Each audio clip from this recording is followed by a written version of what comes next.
اہم خبر سے آپ کو آگاہ کرتے ہیں کہ social media per P T I رہنماؤں کے ٹویٹر اکاؤنٹس پر الزامات عائد کیے گئے تھے کہ شہباز گل پر تشدد کیا گیا ہے۔ اسلام آباد پولیس نے شہباز گل کا میڈیکل کروایا۔ رپورٹ میں اہم انکشافات سامنے آئے ہیں۔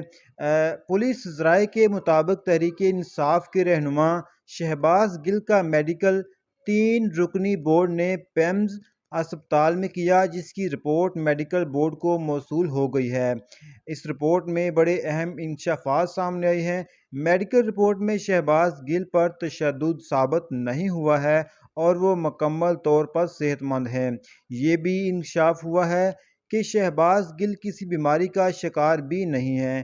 پولیس کا کہنا ہے کہ شہباز گل کے وکیل نے پولیس حراست میں تشدد کا الزام لگایا تھا، جس کی بنا پر ملزم کا میڈیکل کرا لیا گیا اور اس کی رپورٹ جمعے کے دن عدالت میں پیش کی جائے گی۔